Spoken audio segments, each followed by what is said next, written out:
통합의 지도자, 완전한 독립과 해방을 꿈꾼 몽양 여운형 선생님을 소개하는 윤만식입니다. 안녕하세요.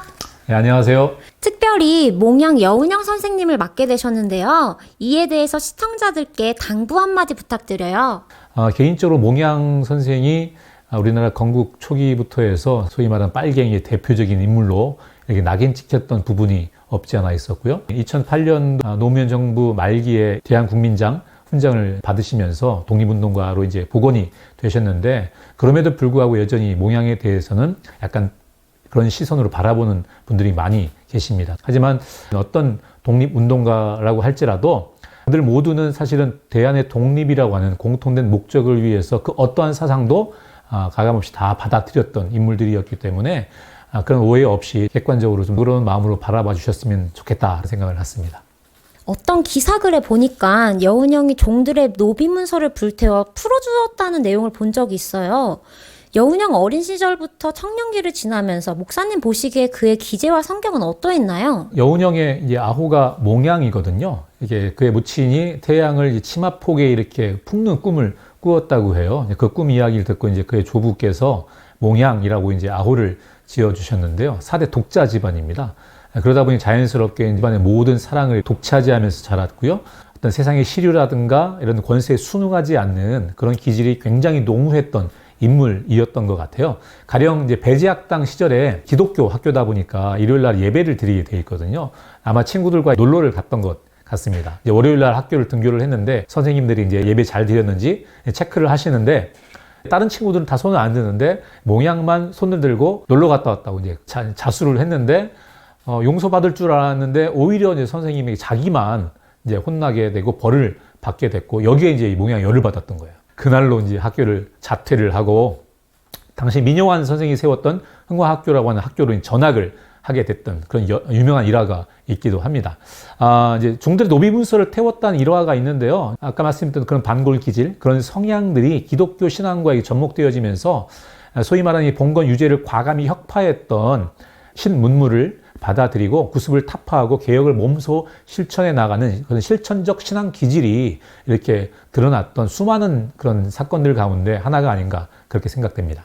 말씀하신 것처럼 여운형은 기독교인으로 알려져 있는데 그의 신앙심이 어떠했는지 좀 궁금해요. 흔히들 대한제국기라고 하는 1897년부터 저는 이제 개인적으로 이 시기를 이제 잃어버린 13년이라고 표현을 하는데요.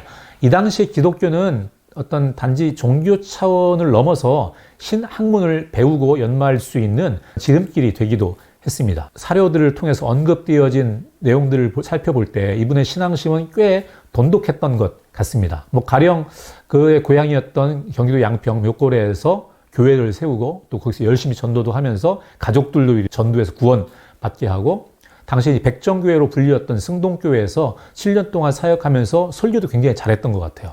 그 당시 선교사들의 평가를 들어보면 설교도 잘하고 전도도 열심히 해서 굉장히 많은 사람들을 이렇게 교회로 초청했던 그런 일들이 있어서 선교사들이 그를 굉장히 좋아했다라고 합니다. 근데 이제 1908년에 아버지가 돌아가시죠. 그러고 난 이후에 서울로 거처를 옮겨서 그 당시 미국인 선교사였던 클라크 선교사의 조사, 그러니까 우리로 하면은 전도사쯤 되는데요.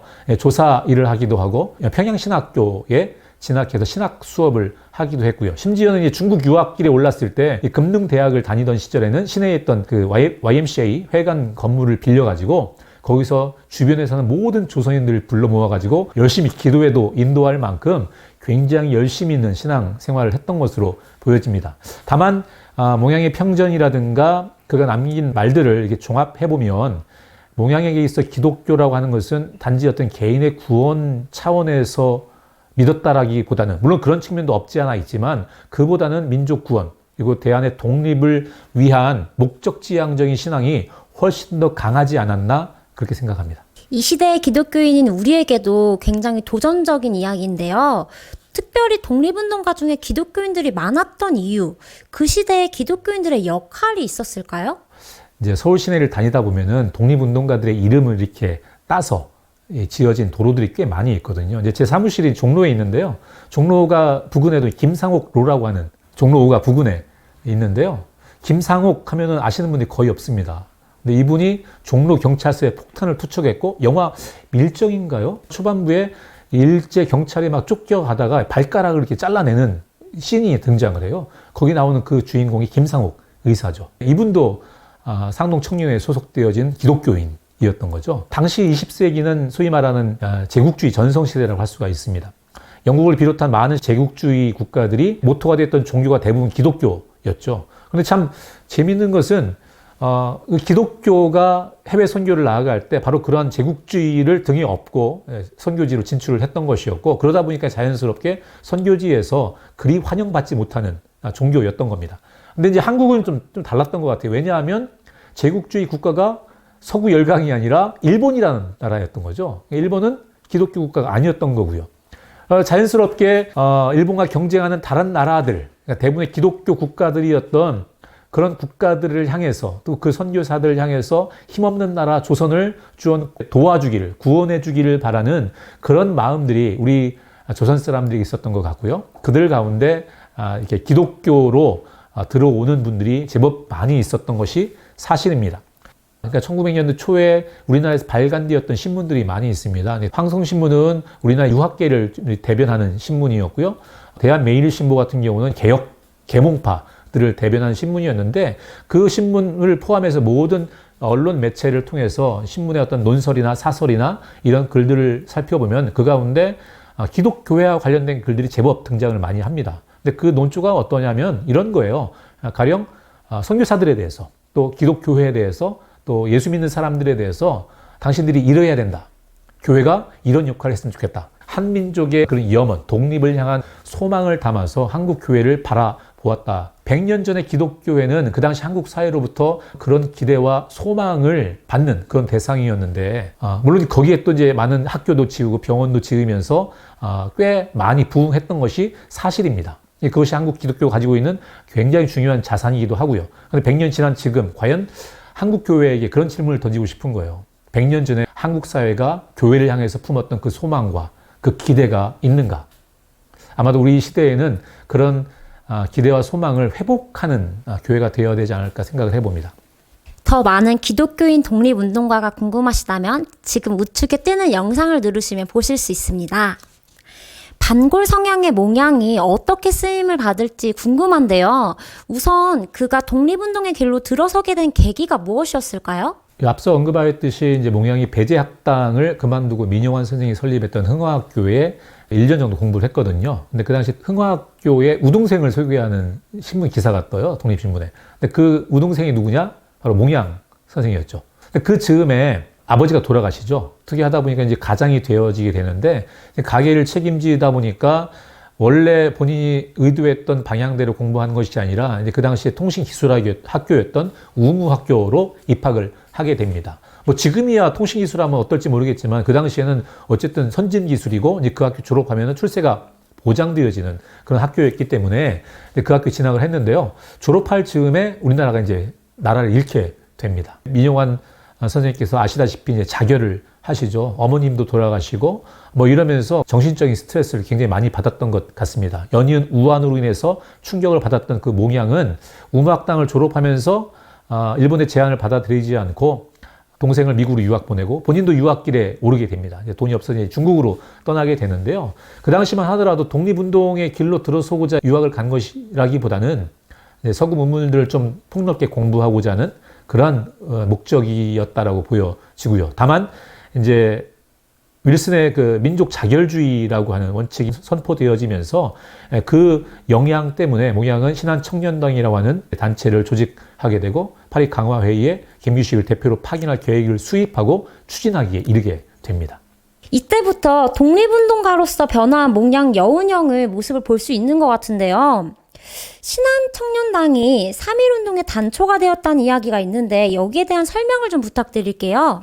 1918년에 몽양은 상해에서 신한청년당이라고 하는 정당을 조직을 하게 됩니다. 우리나라의 아주 최초의 근대적인 정당이라고 할 수가 있겠는데요. 이때 독립청원서를 제출하기 위해서 주체가 필요했기 때문에 만들어진 정당의 단체였고, 조선 측 대표로서 파리 강화회의에 김규식을 파견하게 됩니다. 왜냐하면 이제 김규식이 영어를 잘했거든요. 당시 김규식만큼 영어를 잘한 인물이 없었기 때문에 김규식을 파견하고 이제 자기의 절친이었던 장덕수를 일본으로, 국내로 파견을 하게 됩니다. 장덕수가 이제 동경에서 많은 유학생들 규합하고 거기에서 이제 28 독립선언서를 기초를 하고 선포를 하고 그것을 가지고 국내로 이제 들어오게 되면서 국내에 많은 청년들을 규합하게 되면서 3.1 운동의 단초가 되었던 그런 내용이라고 이해하시면 될 것 같습니다. 이렇게 활동하던 그가 어떻게 갑자기 일본으로 가시게 된 건가요? 이 당시 일제가 굉장히 폭압적으로 이 만세 운동을 탄압하기 시작합니다. 그러다 보니까 자연스럽게 국제 여론이 이제 좋지 않은 쪽으로 흘러가게 되었고요. 이런 부정적인 국제 여론을 불식시키기 위해서 당시 상해 임시정부의 요인들에게 일제가 접근을 합니다. 그래서 초청을 하는 거죠. 근데 대부분의 인사들은 다 거절을 해요. 피하죠. 하지만 이제 몽양은 화답을 합니다. 상해 임시정부 가운데 사회주의 계열 노선에 있었던 이동휘라든가 많은 인물들이 반대하죠. 너 가면은 배신한다. 너 가면 죽는다. 뭐 이렇게 이제 반대를 했었는데, 그때 이제 도산 안창호 선생께서는 몽양의 진심을 간파하시고 여비까지 주시면서 격려하면서 보내게 되죠. 그렇게 일본 땅을 밟게 됩니다. 뭐 생각해 보세요. 1929년, 20년 그 일본 땅 심장 동경에 들어가서 과연 몽양이 어떤 일을 했을까요? 거기서 척식국이라고 하는 그러니까 조선의 식민 통치를 춘체 관할하는 내각의 기관 가운데 척식국의 척식장관 코가라고 하는 인물도 만나서 면담을 하고요. 게이치라고 하는 육군 대신을 만나기도 하고요. 또 우츠노미야 다코로라고 하는 그 조선 주재군 사령관도 만나고 이런 다양한 인물들을 만나면서 조선의 독립을 이렇게 열심히 설파하게 됩니다. 말 그대로 전무후무한 활약을 펼치게 되었다. 저는 그렇게 봅니다. 그런데 그가 일본에서는 불량선인으로 불렸다는데 불량선인이 어떤 의미인가요? 불량선인이라고 불린 거는 단지 일본에서만 그랬던 것은 아니고요. 이제 그 이후로부터 해서 해방 직전까지 국내외에서 이제 불려졌었고요. 후테이 센진, 그러니까 불령선인이라고 하죠. 이게 의미가 뭐냐면 일제 강점기에 일제 식민 통치를 반대하는 불온하고 불량한 조선 사람의 의미를 담고 있습니다. 이런 의미로 불리게 되어진 것은 몽양이 1920년에 동경 제국 호텔에서 연설 이후에 대표적인 불량선인 1호로 불리게 됩니다. 대한민국의 자손으로서 가장 자랑스러운 불량아가 아닌가 생각이 드는데요. 그만큼 여운형이 일본에게는 눈에 가시 같은 존재였겠네요? 예, 당연히 그렇죠. 19년부터 20년까지 이제 일본으로 초청을 받아서 이제 여운형이 가게 됐는데 여운형을 이제 회유하는 것이 목적이었죠. 이제 초청했던 당사자는 그 당시에 제42회 일본 제국의회 하라타카시라고 하는 내각이 몽양 여운형을 초청을 했습니다. 근데 이제 그들의 기대와 소망과는 달리 이 여운형이 그 유명한 동경 제국 호텔에서 조선이 왜 독립을 해야 되는지 그 타당성과 필요성에 대해서 아주 정말 사자우처럼 열변을 토해내면서 많은 사람들이 감동을 받았다는 거예요. 이게 이제 이 일본 사회에서 큰 이슈가 되어졌고요. 그러다 보니까 자연스럽게 일본 내 여론이 이 몽양을 초청했던 하라다카시 하라 내각에 아주 불리하게 작용하게 되어졌고 왜 이 불량한 놈을 갖다가 우리 일본 본토에 불러들여가지고 이런 엉뚱한 일을 벌이게 만드느냐라고 하는 여기에 대한 책임을 져라 라고 해서 결국은 하라 내각이 몰락하게 됩니다. 어쨌든 이런 상황이다 보니까 일본의 여론이 이 여운형을 좋게 볼 리가 만무했고요. 오나 미승만이 미국 통이었다고 한다면 여운형은 미국을 제외한 제국의 심장이었던 일본이나 또 이제 중국이나 러시아 종횡무진하면서 그 당시에 소련 볼세비키 혁명의 핵심 인물이었던 블라디미르 레닌이라든가 또 이제 국민당 좌파 지도자로서 중국 공산당의 우호적이었던 왕징웨이라든가 순원, 마오쩌둥, 호찌민 그 당시에 아주 굵직굵직한 그런 국제적인 인물들과 정말 긴밀하게 서로 만나고 교류하면서 활동했던 그런 이력을 지니고 있습니다. 뿐만 아니라 이분이 키가 180의 거구였거든요. 굉장히 스포츠를 좋아하셨고 한국 스포츠계의 발전에 큰 역할을 했던 분이기도 합니다. 그러다 보니까 뭐 독립운동 하시면서도 뭐 축구도 열심히 하시고 야구도 열심히 하셨던 것 같아요. 심지어는 1927년에 이제 중국의 푸단 대학이죠. 축구단을 만드셔요. 그냥 중국에서만 볼을 찬 게 아니라 얘들을 데리고 동남아 순회 경기를 나가게 됩니다. 싱가포르라든가 이런 나라에 가서 축구만 한 것이 아니라 거기서 영국이라든가 일본과 같은 제국주의를 비판하는 연설도 아주 줄기차게 하셨죠. 이러다 보니까 일본뿐만 아니라 그 당시에 일본과 절친한 동맹이었던 영국 같은 그 제국주의 나라들에게 정말 눈에 가시 같은 존재했던 것은 당연했던 결과였던 것 같습니다. 독립을 위해서 국제적인 대화가 필요한 건 모두가 알았지만 그거를 실천한 유일무이한 사람이란 생각이 드는데요. 그의 후반부로 넘어가서 건국동맹과 건국준비위원회에 대해서 좀 설명해 주시겠어요? 이 몽양이 상해에서 29년에 체포되어져서 국내에 들어와서 3년형을 언도받고 복역을 하게 됩니다. 출소 이후에 조선중앙일보 사장을 맡게 되어지는데요.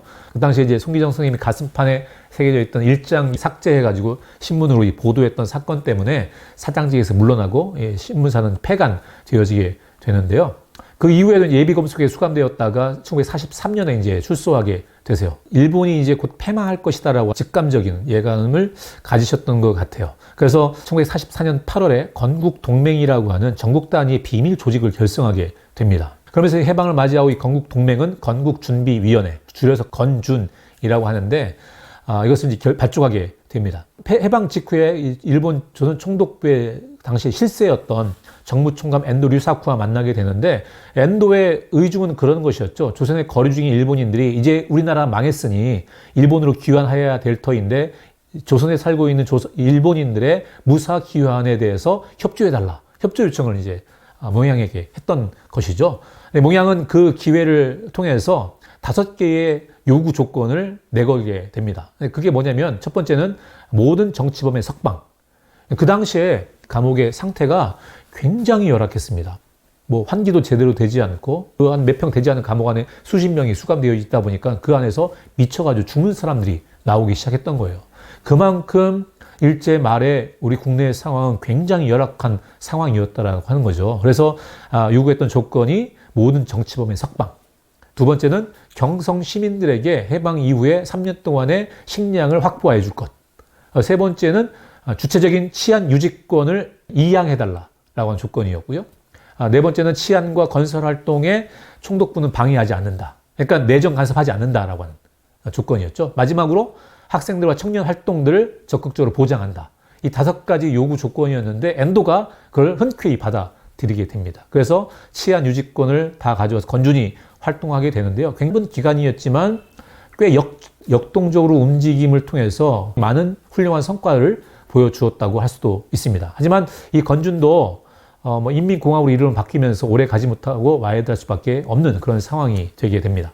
정말 시대의 행동가이자 실질적인 운동을 한 몽양인 것 같은데 분위기는 나쁘지 않았던 것 같은데 왜 건국준비위원회가 와해되었을까요?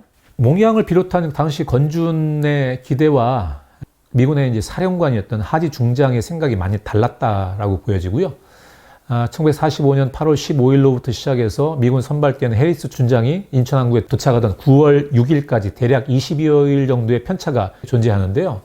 이 사이에 참 많은 일들이 일어나게 됩니다. 그 당시 소련이나 미국을 비롯한 당시에 한반도 주변 정세를 살펴보고 있던 엔도 정부 총감은 처음에는 몽양과 뭔가 흥정을 시도하죠. 그래서 이제 어느 정도의 타협도 이루어냈고 길을 확보해 나아갔지만 그 당시에 국제정세 주도권을 쥐고 있었던 미군 군정의 그 흐름에 촉각을 곤두세우게 됩니다. 그러면서 이제 미군과 물밑에서 흥정을 하기 시작하죠. 먼저는 미 군정의 태도가 좀 오락가락했던 것도 있고요. 건준과 인공 그리고 이제 상해 임시정부조차도 미 군정이 인정하지 않았던 측면도 있었던 것 같습니다. 그래서 미군이 그 당시에 한국을 핵심적인 어떤 가치가 없는 주변부의 2등 국가로 평가를 하면서 소련 세력의 팽창을 저지하기 위한 전진기지로서 취급하고 있었던 측면이 있었고요. 그래서 이제 그 당시 미군정의 당국자들은 여전히 조선 총독부의 연장선상에서 구체제를 이용할 생각들을 가지고 있었다는 거죠. 이런 구상들이 아주 확실해지게 되는 사건이 일어나게 되는데요. 9월 8일 미군이 인천에 이제 상륙하게 됩니다. 수많은 사람들이 미군을 환영하기 위해서 많은 인파들이 몰려 나오게 되는데 그 당시 치안을 맡고 있었던 일본 경찰들이 조선 군중들을 시위대로 오인을 하고 총격을 가한 사건이 일어나게 돼요. 이때 2명이 죽고 10명 정도가 다치게 되는 사건이 일어나게 되는데 충격적이게도 이미 군정이 일본 경찰에게 죄를 묻지 않고 오히려 일본 측 편을 드는 그런 행보를 보이게 됩니다. 그러니까 다시 말해서 한반도 상황이 우리의 어떤 의도나 생각과는 상관없이 미군과 일본과의 어떤 그 물밑 흥정에 의해서 판도가 결정되어지는 순간이라고 할 수가 있습니다. 이런 상황에서 사실 건준이 달리할 수 있는 일들이 그리 많지 않았다고 보는 게 맞고요. 국제 여건이 이런 상황인데 같은 집안 안에서 단합을 해도 부족할 판에 국내 정치 지형이라고 하는 것이 좀 저마다 다른 생각과 계획으로 움직이고 있었기 때문에 이 통합된 힘을 발휘할 수 있는 여지가 없었다는 점, 좀 그런 부분이 좀 안타깝게 생각되어집니다. 그렇다면 당시 친일파였던 사람들이 새로운 정부에 많이 등용이 되었다고 하는데 그건 왜 그렇게 되었을까요? 친일파가 이렇게 등용되었던 것은 사실이었지만 그것이 비단 이승만 정부 들어서 그렇게 된 것이냐? 뭐 반은 맞고 반은 틀리고. 왜냐하면 그 미 군정이 우리 한반도에 진주했을 때 그들이 펼쳤던 정책이라고 하는 것은 아베 노부유키 조선 총독부의 총독을 해임하는 것 외에 그 이하의 국장을 비롯한 하위 조직과 행정기구들은 그대로 존속을 시켰어요. 이 말은 그 당시에 친일파였던 인물들, 행정 관료였던 사람들이 그 권한과 그 역할을 위임받았다라고 하는 것이죠. 그렇기 때문에 인사구조가 조금씩 개선되어지긴 했지만 당시 친일파들은 계속 유임되는 상황이었다라는 것입니다. 그러니까 비단 이승만 정부 들어서 친일파가 등용되었다라고 볼 것이 아니라 이미 미 군정 시절부터 그러한 흐름들은 계속 연속선상에 있어 왔다라고 볼 수가 있죠. 아무튼 이런 와중에 결정적인 사건이 하나 터지는데요. 1945년 12월 달에 이제 있었던 모스크바 3상 회의에서의 신탁통치 결의안이 통과되어지게 됩니다. 이 결정이 한국에는 거대한 혼란으로 몰아가게 됩니다. 여기에 조선일보와 동아일보의 결정적인 역대급 오부가 보수 진보 이념 분쟁의 방아쇠를 확실하게 당기게 되는데요. 남북으로 나뉘어진 이 좌우 진영이 마치 치킨 게임 하듯이 정말 극렬하게 분열되어지기 시작했고요. 이 두 진영 사이에서 몽양 선생은 좌우 진영의 통합을 위해 노력하다 결국은 암살로 그 생을 마감하게 되어지죠. 준비되지 못했던 독립 앞에 오히려 준비가 돼 있었던 건 친일파들이었고 좌우 진영을 꿈꿨던 몽양 선생님의 안타까운 생이 마감된 이야기를 들어봤는데요. 혹시 결정적 역대급 오보라는 건 어떤 건가요? 모스크바 3상 회의가 1945년 12월 16일부터 열흘간 열리게 되는데요. 그 당시에 이제 전승국이었던 미국, 영국, 소련 이 외무장관들이 모여서 회의를 진행을 했고요. 이것은 이제 일본이 점령했던 지역의 점령 관할지 문제, 그래서 얄타 회담에서 비롯된 한반도의 독립 문제를 논의하기 위해서 모였었는데요. 그러니까 이른바 신탁 통치로 유명한 회담인데요. 이 3상 회의의 발표 내용을 보면 이 결정사항의 본질이라고 하는 것은 한반도 내에서 통일 임시정부를 수립한다는 거였어요. 그 전제 조건으로서 신탁 통치를 하는데 이것도 길어야 5년 이내에 한시적인 사항이었던 겁니다. 찬성하는 쪽은 이제 통일 임시정부라는 점을 부각하는 좌우 합작론자, 그러니까 몽양 여운형 선생과 같은 그런 쪽이죠. 반대하는 쪽은 김구를 비롯한 민족주의 진영, 그리고 이승만 계열의 반공 진영이 대표적인 반탁 진영이었습니다. 근데 3상회의에서 미국은 원래는 신탁 통치를 찬성하는 신탁 통치를 주장을 했고, 실제로는 소련은 즉각적인 독립, 그러니까 반탁의 입장이었죠. 그런데 조선일보와 동아일보가 정반대로 보도를 합니다. 이 오보 내용으로 말미암아 45년 이후에 한국 사회가 좌우, 보수, 진보, 자유진영과 공산진영으로 아주 극단적으로 치달아가기 시작했고, 국내 여론은 당연히 찬탁 진영에 매우 불리한 상황으로 전개가 되었습니다. 그때나 지금이나 신문과 이 언론의 역할이 얼마나 중요한가. 최근 들어서 한국 사회 가장 큰 문제 가운데 한 가지가 소위 말하는 가짜뉴스잖아요. 그것이 긍정적이든 부정적이든 잘못되어진 언론 보도의 행태라고 하는 것이 과거에 대한민국을 절단냈던 것처럼 100년 지난 이 지금의 대한민국까지도 어려운 가운데 몰아갈 수 있는 그런 지점을 생각한다고 한다면은 한국 사회가 그런 부분들을 자정할 수 있는 그런 능력들을 키워야 되지 않을까 생각을 합니다. 그 당시에 이 신탁 통치가 찬반 갈등으로 첨예하게 갈등되어지는 이런 상황 가운데 미국과 소련 측은 어쨌든 그 갈등 상황을 봉합해야 되는 그런 상황이었고, 자연스럽게 미소 공동위원회가 다시 재구성되어지게 되었습니다. 그러다 보니까 그 미소 공동위원회를 대변할 인물이 필요했는데 몽양이 딱이었거든요. 그래서 미 군정의 지원을 몽양이 받기 시작하는 거예요. 미 군정의 지원을 받으면서 몽양이 소위 말하는 이제 통일 운동에 이제 전면에 배치되어지게 되는데, 좌우 합작의 이 성공이라고 하는 것이 이승만을 비롯한 이 보수 반공 진영에서는, 이 우파 진영에서는 주도권 상실로 이어지는 그런 사건으로 받아들였기 때문에 몽양의 등판을 그리 달가워하지 않았죠.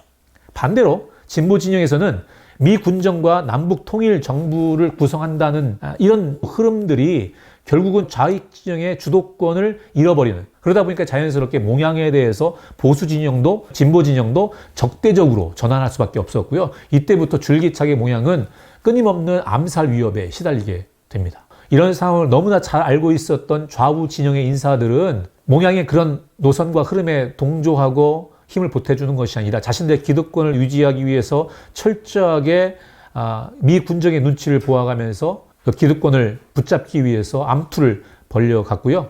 이런 상황 가운데 몽양 여운형이나 도산 한창호나 이런 인물들은 끊임없이 진보와 보수 진영을 아우르기 위해서 한 대로 묶어내기 위해서 애썼던, 민족을 가슴으로 품고 사랑했던 지도자라고 생각을 합니다. 지금 이 시대에도 어쩌면 이분들이 가지고 있는 단점들도 있지만 이분들이 가지고 있었던 이런 장점들을 지금의 한국 정치 지형이나 우리들이 좀 본받고 배워야 될 지점이 아닐까 그렇게 생각을 합니다.